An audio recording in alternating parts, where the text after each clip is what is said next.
Hey guys, I wanted to talk to you a bit about injuries and things because it came up, it's been coming up a few times when I come in to class, and I want to give you as many tools as I can that you can use up until the point that you decide you need to see me or some practitioner of your choice.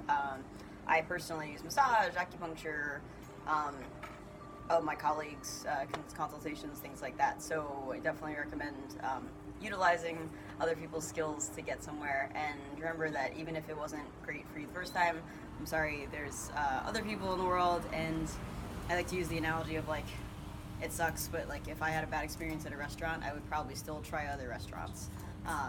So, you know, I've had bad massages in my day, but there's probably somebody out there that really like fits with your style and what you need. That being said, tissue takes a certain amount of time to heal, right? It also needs direction in how to heal. So right after a trauma, like let's say there's something that you have an impact, or you can identify where and when it was that you started to hurt XYZ. Yeah, I would give that area some time. Personally, I like to do energy work over things that just felt some kind of trauma situation, to help the body kind of sort things out.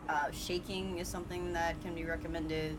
There's a lot of really cool things. There's a book called The Body Keeps the Score that pretty much everybody seems to recommend that you may want to check out if you're interested in researching more about those things, or you might want to look up Gabor Mate's work.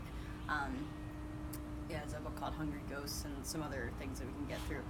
Going back to more specifically like jiu-jitsu injury type things, you give it a little bit of rest. Let stuff chill out. I think FRC people can even get carried away with, there's a line that we say a lot that force is the language of cells, as movement is what we say. So you want to start healing things right away and get into the process. Give stuff a second to chill. You know, don't immediately start doing cars. Wait, give it a second, let the body kind of like process what's going on, and then start doing cars. So identifying what ranges of motion are an issue for you. So if I'm thinking about my neck, for example, and I find out that when I do a specific angle, I have some discomfort there. There's always the two things that I say to work on. When you have pain, change the angle or change the load. So load is how much force is being put into the tissues. All injuries are a result of force exceeding the capacity of the tissue to absorb it. Building up that capacity takes time. So when you start to work on the healing processes and you try to give some direction of what you want to do, you avoid the ranges of motion that cause pain. It's not that you have pain endings, it is just your nerves sending you signals that this area is dangerous or perceived as dangerous. So you do a lot of work around that thing. Actually, I use my wrist because it's a little easier to see. So I discovered that like I have a painful range here at about 45 degrees of extension, okay? I would come out of it as far as I needed to be able to do some load. Let's say this is a table, or it could be my hand, and I'm pressing down, right? And then I would say, like, okay, what other directions can I do? So I've got to the side. There's no direction that you shouldn't work isometrics in. And what if I find out that I came out of it and I started pressing down and that started to hurt? So that would be, I changed the angle already, so it doesn't hurt with no load. I add load or add pressure and it starts to hurt. Back off farther or do lighter pressure.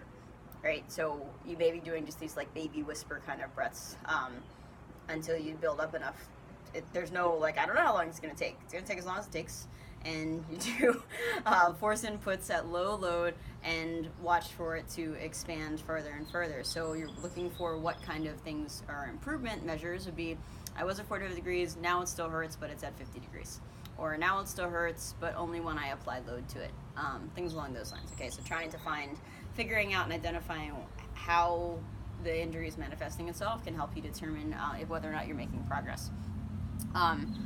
Back to the there's no direction you shouldn't do isometrics in, and I would do a ton of work in all ranges of motion outside of that range of pain. And then every once in a while, every 50 or so rotations, I would go a little bit bigger. You cannot do too much as long as it doesn't start to hurt.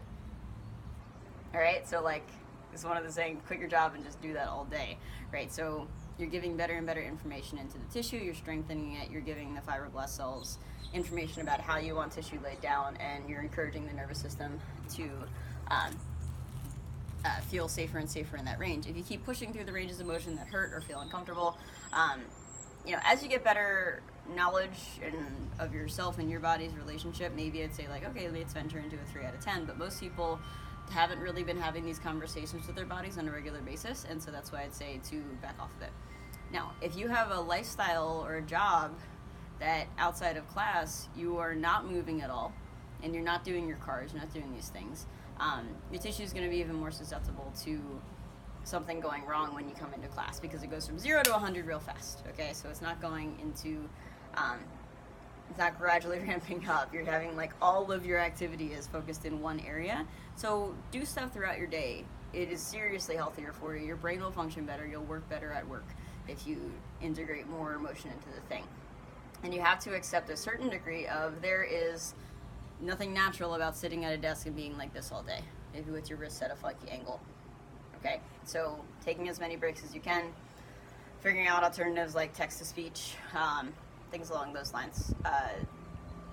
It's not natural. And putting yourself in such a, that's one of the reasons why it's so important to do the other ranges of motion, so that you have access to more ranges, and your body can solve whatever movement puzzle you give it with more options at its disposal. Okay, so you have a larger toolbox to draw from.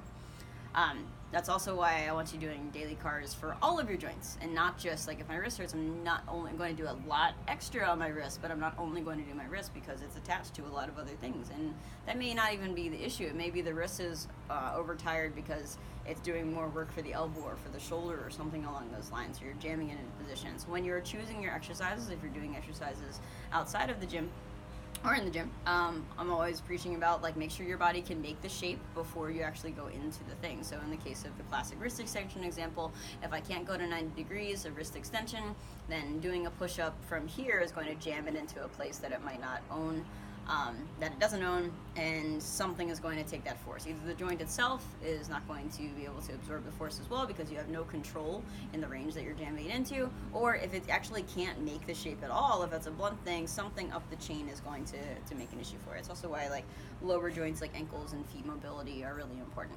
What else do I want to talk about? So, tissue adaptation. So you have to give yourself a chance to adapt to whatever stimuli you're being given. If you're going, so it's why I love the enthusiasm if somebody comes in off the street and has not worked out in a long time, or even if they've been working out, it's still a different activity with different ranges of motion, right? And different inputs, so it's going to be harder for you. If I tried to play soccer right now, I would die because I haven't been sprinting that much. And cutting and turning, and my body's probably not used to that. So tissue takes time to start to change. The more vascularized the tissue is, the higher the healing rate. So your muscles are first, your bone is actually second in healing rate, and then I kind of forget the order from tendons, nerves, and ligaments. But I know that bones and muscle are first. So you have to give stuff time to adapt. Again, however much time it is however much time it is. And you find out, oh, that was a little too much, I back off a little, but you need to recover enough, sleep enough, that the tissues can actually come back into a higher state than they were before, a stronger state than they were before. A lot of rehab things will go from, I was injured here, you get injured, you go down to here, and then you do your rehab, maybe you get up to here, or if you're lucky, you get up to where you were, which is still a range that you were able to be injured in. So the point of rehab would be to get you back to here, so doing the work past what you where you were before, making yourself stronger than you were before, so that you are more resilient than before you got injured. Okay, because the most common injury after any injury is exactly the same injury, because generally you don't, it's either that was already a weak point, and that you didn't adapt any movement patterns or other options for your body to solve those movement problems with, or you didn't bring it back up to a state that was stronger than it was before. I started to say about I apologize for going all over. Started to say about the coming in off the street and doing, like, let's say you're like, I'm really enthusiastic, I want to do 4 times a week.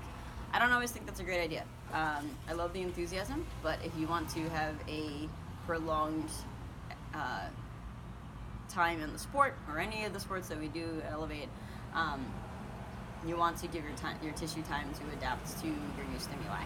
So come to class, but monitor how often you're actually doing the hard training. Monitor how much input you're giving your body in all these different ways, so that if you're getting too sore and you don't feel like you're recovering, you're getting diminishing returns, then you got to back off. So I think it'd be better to start off with things like, I'm going to do 2 days a week.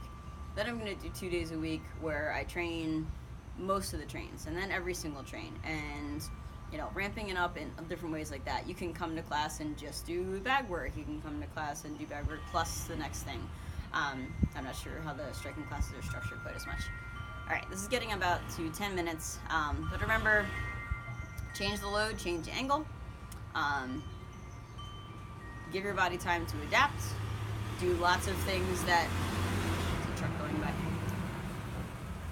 Do lots of things that don't hurt. Do as much activity as you can that doesn't hurt, and avoid the things that do hurt. So identifying what you're feeling, and where you're feeling it, and in what direction is going to be critical for you to train smartly moving forward.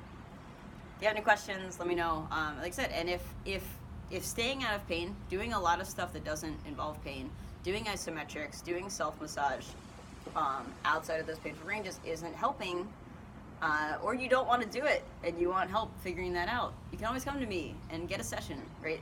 I'm here, this is my job. Alright, so, happy to do my job. Just come and contact me, let Cody know that you want to book a session with me and we can figure that out.